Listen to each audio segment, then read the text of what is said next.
Hello and welcome to the Practical Leadership Podcast, where I interview great leaders and try to extract their wisdom and their experience for you to learn from and hopefully avoid making their mistakes. If you want to upgrade your leadership skills in 25 minutes, check out practical-leadership.academy. Beth Ayers, thank you very much for joining me today. Can I start with the simplest of the simple and say, would you mind sharing, who are you? What's your background? What's important? How did you first become a people leader? Thanks, Paul. Thanks for having me today. Really excited to join. I am originally from Albuquerque, New Mexico, which you might be able to hear in my accent. Came over to the UK straight after university in about 2000. So despite my background, I've spent my entire working career in the UK and the entire time in technology, or originally new media, which completely dates me because most people I meet have never even heard of new media. And switched over from the media side to the tech side pretty early in my career, and very consciously, because if you were in tech, you earn more money than if you were in media, and have grown my career in tech ever since. I've been working in cloud since 2010. And when did I first become a people leader? Would have been, I think my first clear leadership opportunity was in 7th grade, running the Archaeology dig in middle school, when I was nominated and elected and was so surprised that the whole group chose me. And I think from that point on, I've never been active in politics, but I do tend to be the person others choose to lead in different situations. So you're the chosen one. I am the chosen leader. And I've always been a bit surprised by that. But I guess after years of being a leader, you can begin to understand why people choose you. And I think for me, it's around clarity of vision. People like to know what they're what they want to achieve, where they're going, and what that looks like. And I'm quite good at seeing that future state and helping get people there. So clarity of thought. And clarity of vision. Clarity of vision. Yeah. And your ability to articulate that in a way that people can get behind. Yeah.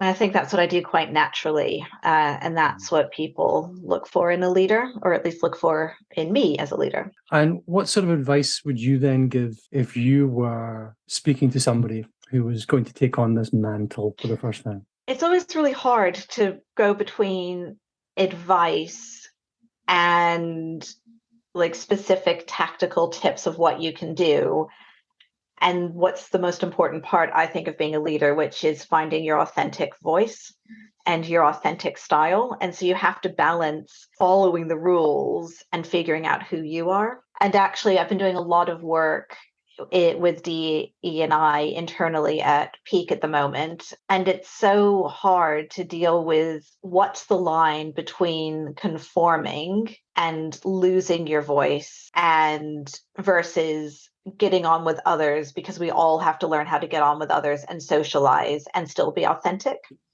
And within leadership, there's even more of that challenge. So interact and make connections and make relationships with people that's authentic to who you are, and then take some top tips along the way that help you be the leader you want to be rather than the leader you think you should be, or maybe the leader that you are. It's very abstract. I'm not sure if that helps at all. It's not. I think it's more concrete than you give yourself credit for, because I think it comes down to, it speaks to me in terms of integrity. It's one of the things I value highly is integrity. And it's doing what you say you're going to do. It's never lying, and not even to yourself. And that authenticity, that's the hardest one. It's the authenticity of your own approach to things and your own voice, as you said, meets your integrity quite neatly. How then? Okay, so that's the underpinning you. That's what's important to you. How does one go and do that? Through a lot of practice, a lot of self-reflection, and also and a lot of confidence. It's much easier, particularly as a new leader, to come and follow the rules and read all of the guidelines and be a bit tricky, I guess, in a way. You look at these big, charismatic, raw go-getting leaders and think, okay, how am I going to do that? And some people, that is who they are, and that's completely authentic and it lands well. for the introverts around, which I am definitely one of, that just doesn't feel real at all. And so it's around having the confidence to be yourself and lead. A huge amount of self-reflection, as I started the conversation with, of like, why is it that people choose me to be a leader?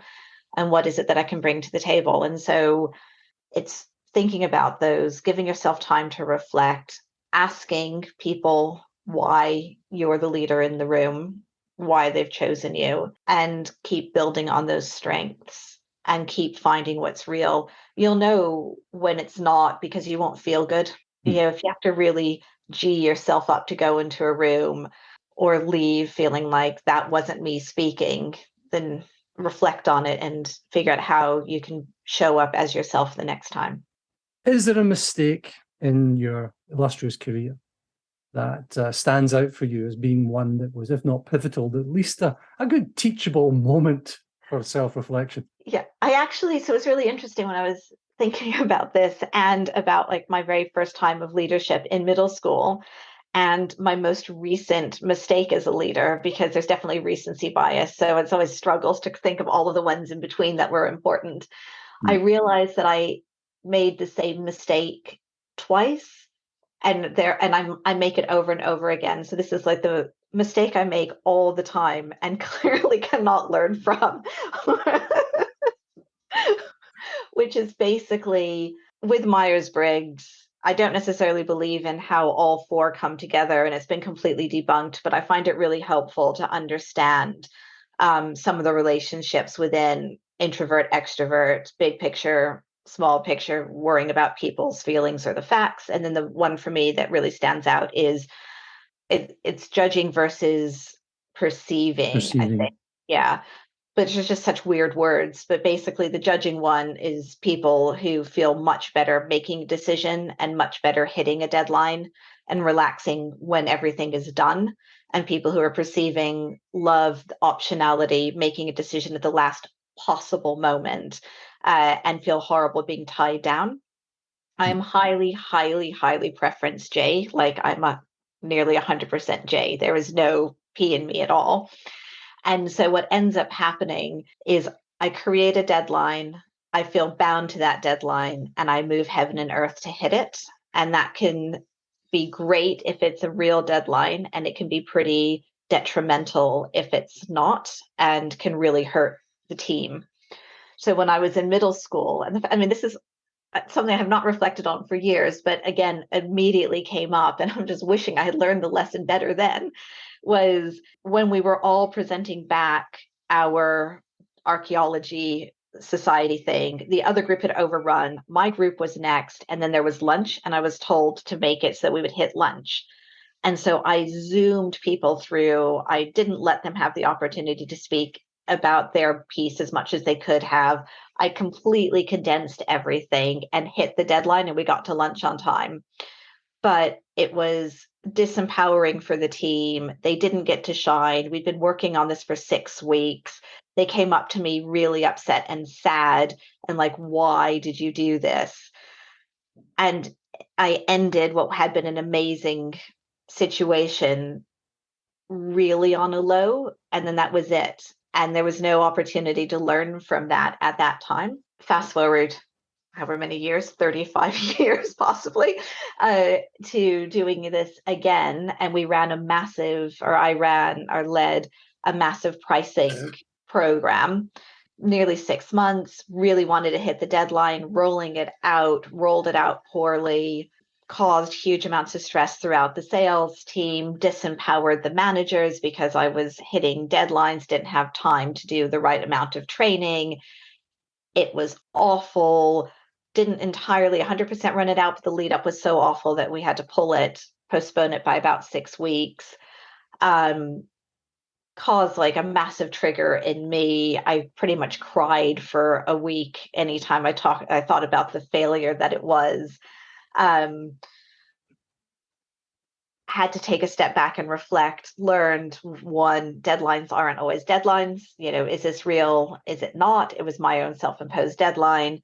Two, as we get bigger, like we have more than doubled in size year on year, and you have to readjust to your thinking that way, how important it is to empower the next level of management or the next few levels of management, so that you basically spread the load and ensure that other people can take it on. It's not all on me.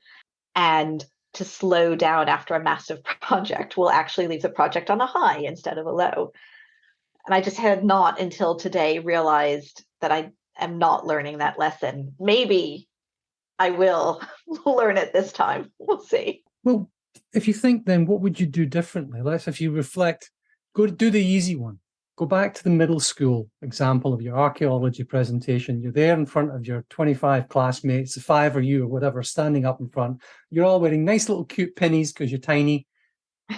How would you do it differently? Your teacher's at the back doing, winding up the clock thing, saying, come on, it's lunchtime. Yeah. What would you do there? Yeah, you're coaching me live. It's a perfect opportunity. I'm sorry, I apologize. I can't help myself. So just to set the scene a bit, it was our whole class. So there's like 125 kids, and so that I was leading a team of about 15 or so, I'd say. Okay. Just to kind of give a perspective. So I had thought a lot about it at the time. Like there was two things. One is we don't have enough time. Can we push it till after lunch? And talked and actually thought about like telling the teacher, let's do it later, or let's split it in half, which as a leader, that's what you should be doing, is advocating for your team. I'll give myself a break at being an 11-year-old to not think about advocating for the team the way I maybe should have. But as an adult, that's what I would have done. And then the feedback from my teammates was everybody else overran. Why couldn't we? Like, it's fine. We could be late for lunch. And so just having taken a step back, released a certain level of responsibility, know that I got the team to this point and let them shine for however long that took. And again, taking the responsibility from myself and spreading it across everybody would have, one, been empowering, and two, we might have been a bit late for lunch, but everybody would have had their moment. It's actually live coaching with you. I realize how much responsibility I take that I don't need to. That's probably, so I think it's around hitting time deadlines, which I think it is. But secondly, it's around letting go, trusting in other people, not necessarily just to do a good job, but to take responsibility for a good outcome themselves. Thank you, Paul. I feel like this has been awesome. Wonderful. Well, I was going to ask you, you don't get to be where you are in your career. You're the chief operating officer. You were the chief revenue officer of a significantly fast-growing company without being able to delegate and trust people. This is true, but I think there's always another layer. You think you're delegating and trusting, and then you realize that actually you could delegate and trust even a little bit more. I think you don't end up becoming senior without a certain amount of drive and controlling behaviors. I constantly trying to let go of my controlling behaviors, but it's there. My best manager ever, wonderful French chap called Jacques, he said, when you're delegating, you have to delegate to the point of discomfort. So you're actually thinking, oh gosh, are they going to be able to do it? And if you're not there, you're not doing it enough. Because that's the growth point. That's the uncomfortable bit. That's the learning point for you and for them. For them, yeah. What are you working on at present? So as I was saying, I've just become the lead of our steering committee for DE&I, and it's becoming much more all-consuming than I expected. Not necessarily time all-consuming, but emotionally consuming. Well, part of Peak's mission statement is basically do great things with the data and build a company everyone loves being part of. And you can have that intent and truly believe it and have senior management and founders and leaders want that. And then you can also have the reality of living in the society that we live in, and we're all part of our society, And there are huge amounts of unconscious bias, and there are ways of perceiving the world that are really hard to change. And coming in where we want to do better and we want to be better. And that means we're going to have uncomfortable conversations. We're going to have to sit in the gray. We're going to have to know that you can't change things quickly and work through how does everybody feel included. And it's going to be a big challenge. And I signed up for it knowing it's going to be a big challenge. And now I'm starting to feel what that's going to be. And from our earlier conversation around spreading the load, I'm already starting to think about creating systems where these discussions can happen, where it's not me in the room every time. I don't know, again, if that makes enough sense. It does. I think everybody I've spoken to who really begins to consider DE&I as a core part of the mission of the organization. And I don't mean just papered on or laminated value-based, but actually, I'm a great believer in diversity of thought, which is really the only diversity that matters rather than diversity of demographic, because the container we come in is various. And this diversity of thought is how do you get there? That's very, very hard. It's profound work. It is. The diversity is almost the easiest part. It's creating the environment where people feel included and therefore can bring their full selves to work and therefore can bring their creativity and diversity of thought into the room. That's the hard part. And that goes back to the earlier part of if we all came with our 100% full selves and what we wanted every day, that wouldn't work because we have to interact with each other and we need to be socialized humans, and that's why middle school or early secondary school is so difficult, because that's when you're learning how not to be a dick. And everybody around you is telling you. What are you reading just now? What's on your bedside table? I'm not sure what I'll pick up next. I do know I'm going to pick up, and I can't remember the name of it. It's for DE&I. It's about inclusion and centering around Black women to begin with, as where you center and then working from there. It's about stories. And I'm a really big believer on using stories to change behaviors and to explain what's going on. So it's Black women's stories of struggles with inclusion in the workplace and what we can do to make a more inclusive environment. So that's my next workbook that I'll be picking up. Actually, I listened to Amp It Up. I listened to about 2/4 of it and then thought, this isn't the leadership for me at the moment. This isn't where I'm at. Do you know what I think? I mean, I've been talking to a lot of people about this idea of leadership. I'm trying to pull something together around the concepts of deliberate practice. It's the focus on the essence of the things that you need to be able to do and to do well. Because then if you focus on the essence, you can improve the essence.